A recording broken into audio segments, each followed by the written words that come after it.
Olá, seja muito bem-vindo. É um imenso prazer estar aqui falando com você. E hoje, em nossa conversa de coxia, nós vamos falar sobre o teatro brasileiro. Eu espero que o assunto seja muito interessante para você, porque para mim é maravilhoso estar aqui falando sobre o nosso teatro brasileiro. Mas antes, vamos para a nossa vinheta.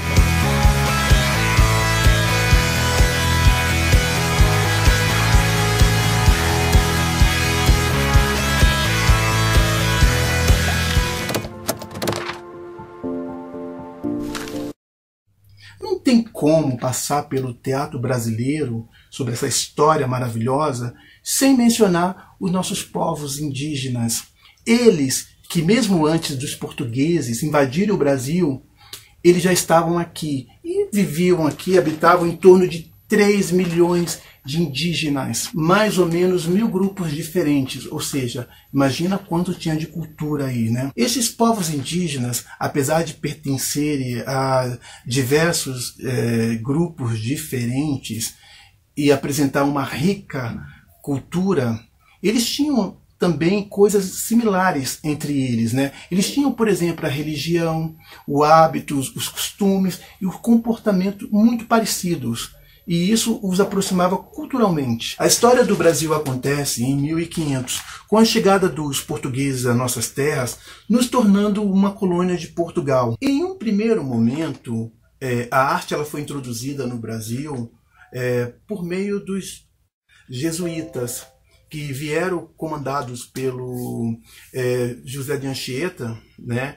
E eles perceberam aqui no Brasil que os índios eles tinham uma inclinação muito maior para a música e para a dança.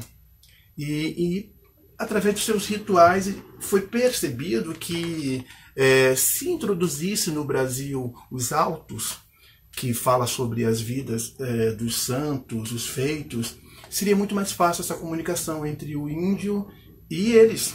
Então, introduziram o teatro em forma de auto para catequizar os índios. A preocupação com o teatro no Brasil nunca foi visto como uma preocupação cultural, mas muito mais como uma preocupação pedagógica. Pedagógica sim, porque era um mecanismo que se tinha na época para evangelizar, para conduzir as pessoas, né, através dos autos.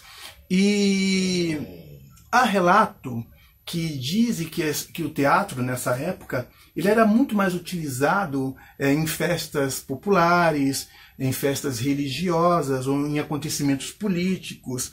E havia um grupo que saía pelas ruas, e esse grupo estavam vestidos de roupas diferentes, que nós podemos chamar de figurinos, né? Colocava alguns adereços e saíam cantando, dançando, tocando instrumentos, e era, na verdade, um grande carnaval. Ainda no século XVII, o teatro jesuítico está passando por um declínio, quer dizer, ele entra em declínio, né?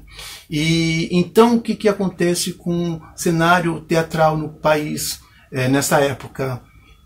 Praticamente não há mais companhias teatrais, né? E os autores que surgem, eles vêm influenciados pela cultura europeia.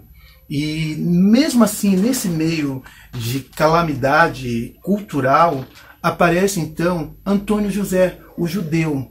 E ele contribui muito para a nossa cultura, pois ele deixa para nós suas comédias e tragicomédias.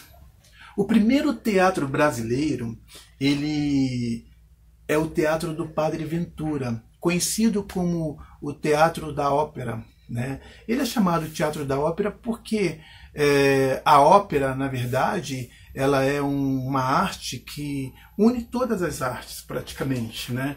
Porque se você observar a ópera, você encontra interpretação, você encontra música, você encontra dança, e por isso ganhou esse nome o teatro, porque além de apresentar peças teatrais, lá também apresentava-se operetas, né, que são pequenos trechos de ópera. É interessante que há um relato que um almirante francês esteve num dos espetáculos do Padre Ventura, e ele relata que ele esteve num lugar muito bonito, muito aconchegante, mas algo chamou a atenção dele, é que o elenco era todo composto por mulatos, e que quem tocava, quem liderava a regência do teatro era um padre corcunda. Interessante, né? Então isso remete a dizer que o Ventura, ele era corcunda, não sei se pela idade ou por algum defeito físico. Enfim, esse teatro do Padre Ventura, ele sofreu um grande incêndio e foi destruído, né? Mais tarde aparece o Teatro Régio. Esse teatro muito mais equipado, e mesmo porque ele estava privilegiado, estava ao lado do Palácio dos Governadores, né? Que fica lá no Rio de Janeiro, que hoje é chamado de Paço Imperial, enfim. Mas o que chama atenção na história desse teatro é que esse teatro ele sobreviveu em 1813, e depois disso ele ganhou outros nomes, né? E até chegar ao nome que nós conhecemos hoje como o Teatro João Caetano, lá no Rio de Janeiro. O cenário cultural do Brasil, ele teve uma grande mudança com a chegada da família real ao Brasil, né? Porque quando a família real chega ao Brasil, então o Brasil ele vivencia uma reforma cultural e uma reforma pública, uma reforma de paisagem, enfim, a cultura também é atingida por essa questão da chegada da família real, que era uma família muito culta, e aqui não tinha grandes teatros, não tinha grandes casas de espetáculos. Então ele mandou construir um teatro exclusivo para a nobreza, né? Então você imagina como seria esse teatro. Por ser um teatro construído pela nobreza, para a nobreza, né? Porque o povo não chegava nem dentro do teatro, só do lado de fora, né? E o que acontecia? Esse teatro ele representava em seus palcos obras de grandes autores estrangeiros, e em momento algum ele representava a cultura brasileira. Ele não tinha nada a ver com o povo brasileiro. Era um teatro completamente feito para nobreza. Vamos falar agora de um grande homem, um grande dramaturgo, João Caetano. O carioca João Caetano, ele foi muito importante na história do teatro brasileiro, exatamente porque ele trouxe novas ideias para o cenário teatral, além de ter a preocupação de abrir uma escola de arte dramática, né, para crianças de forma gratuita, onde ninguém pagasse nada. E além disso, ele vai muito além disso. Ele cria um júri que premia companhias teatrais em todo o Brasil. Então esse cara ele era pioneiro. E não dá para deixar de falar aqui que João Caetano, além de toda a contribuição que ele deixou para o teatro, ele nos deixa escrito também 2 livros muito importantes, que é o Reflexões Dramáticas e Lições Dramáticas, que é uma referência para qualquer ator. Bora lá. Que o Brasil ele tem essa busca pela nacionalização do teatro brasileiro, disso nós já sabemos, né? Isso fica muito mais próximo com a independência do Brasil, e mais tarde com a abdicação de Dom Pedro I. Nesse mesmo período, organizou-se então o primeiro elenco dramático brasileiro, assim como a primeira regulamentação teatral. Junto com tudo isso veio também a censura teatral e mais tarde o Conservatório Dramático. Com o romantismo agora, o Brasil ele ganha sua identidade nacionalista, tão sonhada identidade, e graças a alguns autores como Antônio José, Gonçalves de Magalhães e Martins Pena. Martins Pena, esse que foi um dos dramaturgos mais conhecidos do seu período, ele era considerado em sua época um Molière do Brasil, porque ele trazia para os palcos, em suas comédias de costumes, em suas farsas, ele trazia para o palco uma crítica social e crítica de costumes em relação à sociedade carioca daquela época. Nessa construção da história do teatro, não podemos esquecer também os escritores românticos. Eles que se enveredaram pelo teatro, né, com contribuições o José de Alencar, por exemplo, e Joaquim Manuel Macedo, eles foram muito importantes na história do teatro.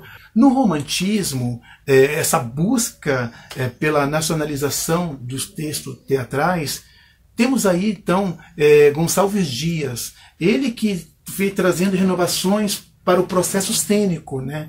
E ao mesmo tempo ele retira as falas portuguesas, né, do teatro. E para que esse processo dê certo, essa nacionalização teatral dê certo, ele conta muito com o apoio do grande ator da época, João Caetano. Nos primeiros anos do século XX, surge então a experiência realista. Essa experiência, que também é chamada de drama de casaca, ela tem a preocupação com a verdade. É nesse período também que surge e foi fundada a Ópera Lírica Nacional, como também a primeira escola de arte dramática no Rio de Janeiro. As comédias de costumes ainda estão em alta nesse período do realismo, e damos destaque aí para França Júnior, que foi um dos grandes autores desse período. E multiplica-se obras, também gêneros e outros autores, e damos destaque aqui para Coelho Neto, assim como também para Arthur Azevedo, esse que foi o criador da comédia de gênero, como, por exemplo, o teatro de revista. Absolutamente original e à frente de seu tempo, José Joaquim Campos Leão, ele que tinha o codinome de Corpo Santo, ele deixou uma obra escrita, na sua época foi taxado como louco pelo que ele escreveu, mas foi preciso um século para que ele recebesse todo o reconhecimento da grandiosidade da sua obra. Não tem como deixar de fora Machado de Assis, esse grande escritor que poucas pessoas sabem que ele também escreveu para o teatro. Além da sua contribuição na dramaturgia teatral, ele também era um grande crítico no Conservatório Dramático. À medida que o século vai se avançando, foram surgindo novas tentativas de desenvolvimento da arte dramática. E há um pensamento agora na infância, na criança. Então se pensa agora no teatro infantil. Aí surge Álvaro Moreira e também Renato Viana. Eles que têm aí desenvolvido novas técnicas e novos métodos para alcançar também a esse público. A nossa conversa de coxia está chegando ao final. Eu espero que vocês tenham aprendido, tenham gostado. O assunto é muito extenso e não dá para se aprofundar num só programa. Mas eu espero, numa próxima oportunidade, a gente retome esse assunto. Eu fico muito feliz por poder estar agora aqui falando com vocês sobre o nosso teatro, o teatro brasileiro. E vamos ficando por aqui. Aguardo vocês no próximo programa. Muita paz, muita saúde, muito sucesso.